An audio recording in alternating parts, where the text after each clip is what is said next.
Il y a des clapets dans cette voiture. Je viens d'appuyer sur le petit bouton magique, le Open, et on voit tout de suite la différence. Enfin, on entend. Oh la vache!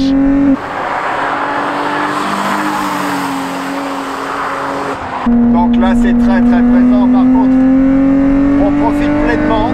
Comment?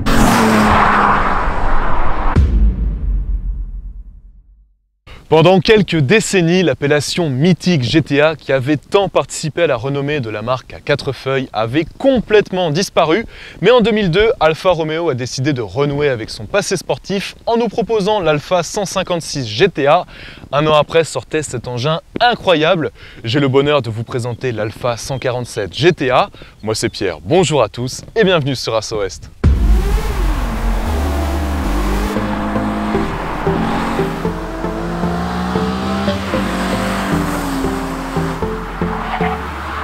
Si je suis si content de vous présenter ce bijou, c'est que chez As Ouest, on s'en cache pas, nous sommes des inconditionnels de la marque. Salut Yann. Salut Pierre. Et chez Pégase, est-on aussi sensible au charme des belles italiennes? Alors, les italiennes, elles m'ont fait rêver, moi déjà tout petit. Donc il y a Yann Le Jossec et il y a Pégase, si tu veux. À l'époque où j'ai créé Pégase, finalement, j'avais pas de sous pour regarder les italiennes. Aujourd'hui, pourquoi pas? Cette voiture, en tout cas, je l'ai connue. Ouais. Elle a attiré mon œil de par la gueule qu'elle nous propose. Donc aujourd'hui, en effet, il n'y a pas d'italienne dans la flotte, mais tout peut arriver. Et du point de vue esthétique, t'en dis quoi? La voiture a un look de dingue en fait. L'avant est plongeant, quand elle arrive dans ton rétro, tu vois cette voiture bien campée, posée sur ses roues, vachement large, ouais, bodybuildée. Et puis surtout, finalement, sur cette voiture, ce que je préfère, c'est l'arrière. Ouais. L'arrière, il est large, la voiture, elle est posée, elle est alors surtout dans cette livrée un peu nacrée, tu vois, elle est vachement homogène, avec les jantes qui ressortent bien. J'adore la gueule de la voiture en tout cas. Bon Yann, est-ce qu'on n'irait pas la faire rouler? Ouais, alors avec très grand plaisir parce que j'ai jamais eu l'occasion de rouler cette voiture. Moi non plus. Et puis replonger dans des voitures un peu plus anciennes, c'est toujours un plaisir, ça va me rappeler 2-3 souvenirs de toute façon. Allez, go!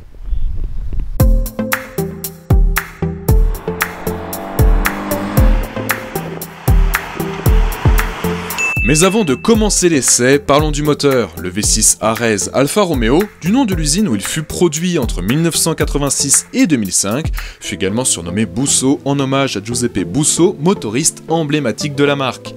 Nous avons affaire à un V6 24 soupapes de 3,2 litres de cylindrée développant 250 chevaux, mais Alfa Romeo n'est pas le premier constructeur à proposer ce genre de grosse motorisation sur une compacte, puisque c'est Volkswagen le premier en 1991 avec son fameux VR6 développant 174 chevaux pour 235 Nm de couple qui équipera la Golf 3.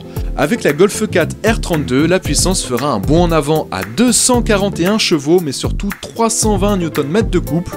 Mais même si notre Busso n'a jamais été un champion des rendements, ses talents de chanteur en font l'un des chouchous des passionnés de belle mécanique. Bon Yann, nous voici à bord de cette Alfa Romeo 147 GTA. Yes. Une première pour moi, comme pour toi. Eh ben ouais, exactement, je découvre. Ouais, mais moi aussi. Alors on va prévenir tout de suite qu'on est quand même en train de rouler dans une voiture que son propriétaire a légèrement fait évoluer quand même. Ouais, on va vous détailler d'ailleurs toutes ces modifications. La voiture est vachement ferme, je pense pas qu'à l'époque elle était aussi ferme que ça. C'est pour ça d'ailleurs que j'ai mes petites notes, moi Yann. Ouais. Donc déjà, le différentiel a été remplacé, car il est réputé d'origine apparemment fragile. Il a été remplacé par un KEF. Ouais, par un KEF, ouais, absolument, qui est un système vraiment connu et reconnu aujourd'hui, très progressif, ouais. Avec une belle efficacité, fiable. Donc c'est une belle évolution. Déjà, à lui tout seul, le différentiel est une belle évolution pour la voiture. Bah oui, carrément. Ce qui tu vois, le premier ressenti, alors au-delà du fait que la voiture soit vraiment ferme, ouais. Elle est incisive. Elle rentre naturellement facilement dans le virage. On sent qu'on va voir ce même que là, ça avec donne. une conduite Ouais, lambda. Oui, tu sens qu'elle ne peine pas à rentrer dans le virage. Parce qu'on ne s'en rend pas compte, mais les virages, les épingles du circuit sont vraiment des virages très serrés. Ouais. On Oui. rencontre, oui, t'as senti là, Ah oui. qu'on ne rencontre pas sur la route quasiment. Je veux dire, l'épingle du bas, là, on la rencontre Non, on pas la sur voit jamais. Ou si, dans des routes de montagne peut-être. Hop là. Alors la commande de boîte est plutôt précise là et relativement courte. Là c'est pareil, il y a eu une Elle a été évolution. elle a été modifiée, Il y a oui. eu une évolution, je confirme. Car de série, il me semble que c'est justement quelque chose que les gens n'affectionnent pas forcément cette voiture. Ouais, la commande de boîte semble être un petit peu à la louche, Ouais. commande aléatoire un petit peu. Là c'est pas le cas du tout. Donc on a une voiture, Yann, dont on le sent depuis le début de cet essai, qui est beaucoup plus rigide, Ouais, et les combinés filetés. là. combiné fileté, et une grosse barre de stabilisation ABAC. Ouf. Ouais, une barre stab. Alors barres stabilisatrices qui ont été augmentées. Ouais. Et puis barre anti-rapprochement devant-derrière pour amener une rigidité à l'ensemble. Et c'est ce qu'on sent. Je là, pense en que fait. c'est plutôt réussi, ouais. Ouais, c'est ce que je sens, là, vraiment. Ouais. Et comme Melvin utilise cette voiture à la fois sur route et sur circuit, Oui.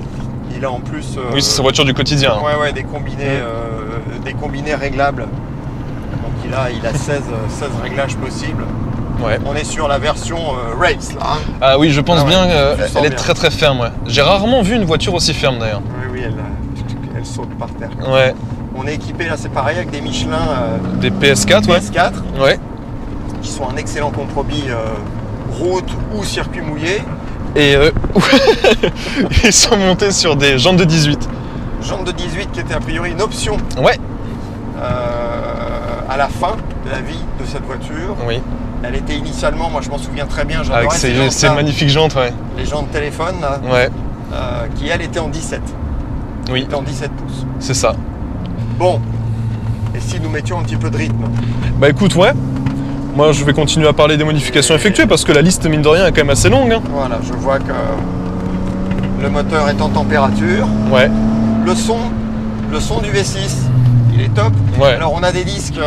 Donc on les a des disques ont été aujourd'hui, revus, ouais. mais oui, qui sont. Donc de base, sur l'Alfa Romeo, ils étaient en 305, mais ils se voilaient très très facilement. Ouais, Donc ils sont très vite passés au 330, ce que Melvin a actuellement d'ailleurs aujourd'hui. qui sont rainurés.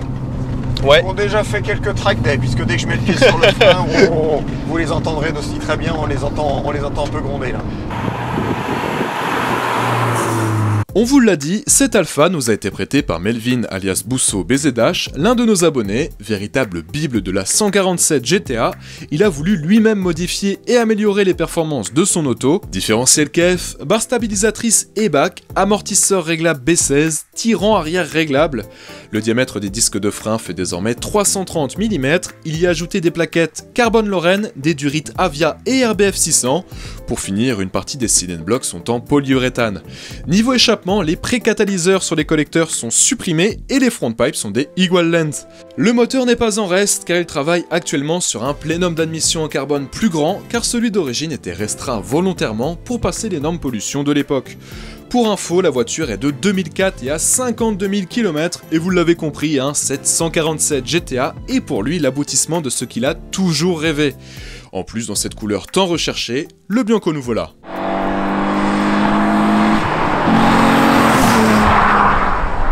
Elle est ultra coursifiée la voiture. Hein. Ah oui.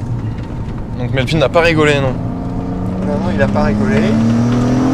Ah. Et ouais. La sonorité qui est vraiment pas mal. Voilà, 5000.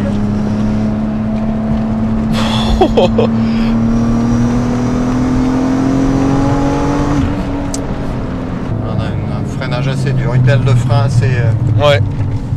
assez dure sur laquelle il faut vraiment appuyer. Si je te dis que les durites ont été changées, ça te surprend pas? Normal. Il est allé au bout, hein. Il est Durite allé au bout, Avia. Melvin, Ouais. de son raisonnement. C'est assez complet d'ailleurs. Il n'a pas fait progresser une partie de la voiture. Il s'est occupé de la suspension, du châssis. Ouais, donc... On sent l'effet de l'autobloquant à la Rexel là. Ah ouais? Ouais. Hop là. Non, moi je suis surpris par Il y a cette de la voiture. longe, hein. Oui. Il y a de la longe, c'est vraiment pas mal. Alors, on va juste écouter. Ah ouais, ça faisait longtemps que je n'étais pas monté dans une auto Voilà, on sent. aussi exigeante. Alors, je viens de déclencher juste l'anti-patinage. Mhm.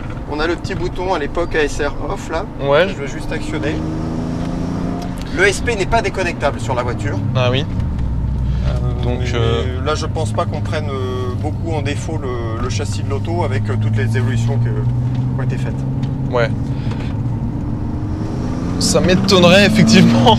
Pour faire glisser cette auto, je pense qu'il faut, il faut s'armer de patience et il faut de la volonté. Il faudrait mettre de la bonne volonté.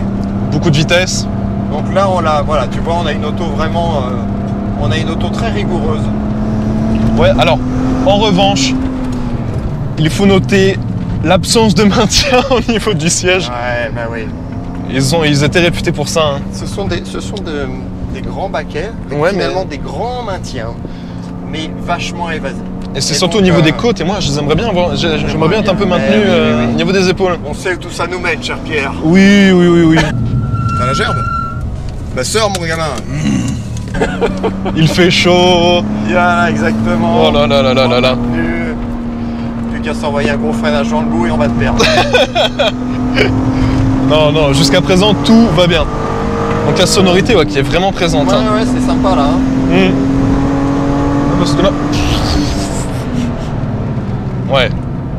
Alors un freinage, une pédale de frein sur laquelle il faut vraiment appuyer. Hein. Tu vois, j'ai voulu appuyer plus fort là. J'en étais loin. Hein.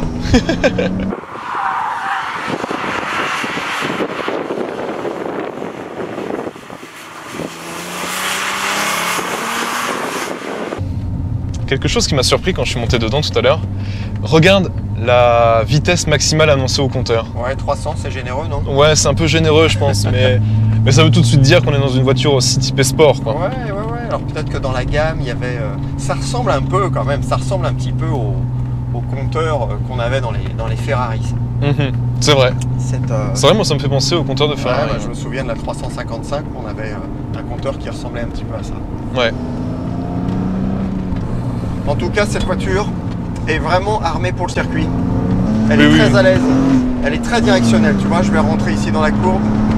Elle sature à peine de l'avant. Non, c'est clair, oui. Même là, on n'a pas un arrière qui embarque. Non. L'avant... on n'en est pas loin, tu vois. L'avant reste quand même bien campé, ouais. Voilà, on a vraiment un tremblement dans le train avant en plein appui. Ouais. On va se faire un passage un peu dynamique dans le fond ici au pif-paf. Pas de soucis. Je ferai bien. Alors de base déjà cette voiture se voulait sportive. Elle a un train avant qui va se saturer un peu. On a vraiment un train arrière qui refuse d'engager. Ce qui est pas plus mal pour les activités de Melvin d'ailleurs. Hein. Exactement, ce qui est très rassurant. On va aller faire bosser un tout petit peu l'autobloquant dans ces épingles là. Braquage en prise de gaz. Et là on sent vraiment que le train avant cherche à rester à l'intérieur. C'est efficace. Voilà, j'arrête de te torturer mon cher Pierre. Ah non, tu peux continuer, moi, ça va très très bien. C'est juste que cette voiture, oui, est très... Allez, le long gauche. Comment je pourrais la caractériser? Comment on pourrait la caractériser? Elle est... En tout cas, c'est une voiture où la... Je n'ai pas le souvenir, puisque j'ai pas essayé la voiture à l'époque, j'ai pas essayé la voiture d'origine. Donc on est vraiment en train là de rouler une voiture optimisée. Et optimisée pour le circuit. Oui, oui, c'est sûr. Ça en fait d'ailleurs là une voiture vraiment très agréable. Hein. Entre nous, oui. Bon, le frein, il faudrait peut-être un peu plus de mordant. Ouais. Mais voilà, Melvin parlait de 7-8 track day dans l'année, ça commence à faire.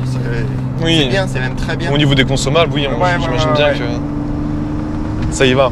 Le moteur est très agréable. Ouais. Ouais, ce petit V6 est vraiment top. Tu vois, regarde. Il y a de l'allonge. Ouais. Il y a de l'allonge. Le son, le moteur est plein. Tu vois, le moteur il est plein. Il n'y a pas un moment où il rechigne à prendre des tours. Non, c'est vrai. Il y a une belle agilité, on va dire, au-delà de 4005. Voilà, 4005, 5000, on a un moteur vraiment qui va prendre. C'est vraiment la plage, oui, est le mieux. Mais là, voilà, 3000. 4000, il est un peu paresseux. Et puis voilà, 5000, 6000, il va y aller. Sans problème. Oui, parce que de toute façon, le couple maximal pour les voitures de série, hein, j'imagine que celui-ci est un peu plus élevé. Ouais. C'est 300 Nm. D'accord. Pour de mémoire 4800 tours minute. Ok. Donc quand tu dis 4005, oui, on doit être dedans maintenant à l'heure actuelle, quoi. 250 chevaux.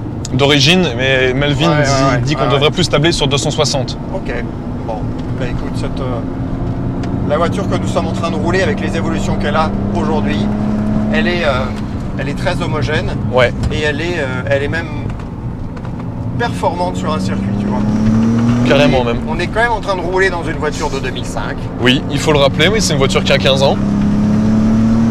L'intérieur reste sobre, moi je trouve que c'est un joli intérieur. Le volant avec l'Alcantara, c'est chouette. Ouais, donc c'est un volant qui justement a changé avec la 147. «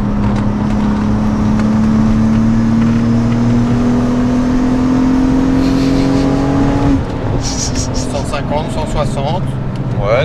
Tu vois, sans forcer dans le droit là-bas, on est dans des vitesses qui commencent à être intéressantes pour une voiture. Pour le modèle. Oui. Pour cette voiture, ça commence à devenir intéressant.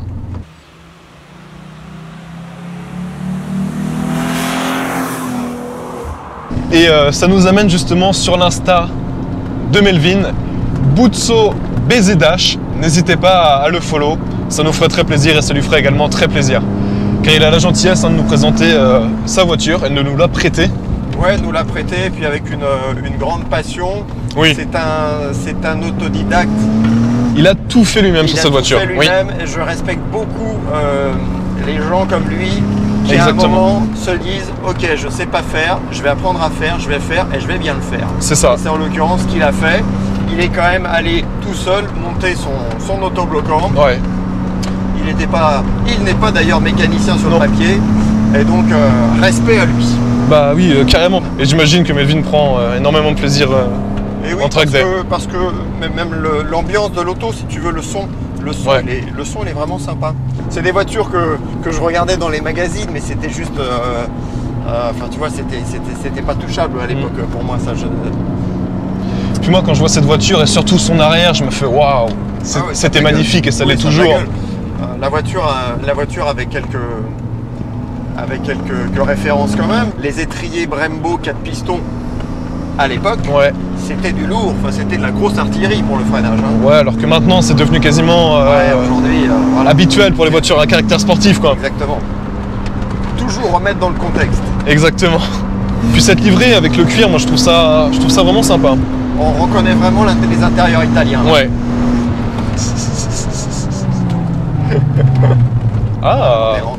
On est rentré dans le vif du sujet là. Oui, dans l'ABS là. Ouais. Mais je suis debout sur le frein. Ah oui? Ah oui, je suis vraiment debout. Tu fais un peu de presse à cuisse là. C'est ça. Yann, je te remercie. Merci à toi, et on remercie à Melvin. Et on remercie, oui, chaleureusement Melvin. C'est une très belle initiative. Oui. Et c'est toujours très sympa de prêter sa voiture. Je sais ce qu'il en est, moi, de prêter sa voiture. C'est pas simple. Non, je pense que de voir sa voiture dans les mains d'un autre, enfin, c'est même pas je pense, je suis sûr. Voilà. Moi, je n'aime pas du tout voir la mienne dans d'autres mains. Ouais, non, mais c'est clair, c'est clair. Bon, on fait pas n'importe quoi. Non. Ménage la monture, enfin, attention aux pneus. Donc, merci à Melvin.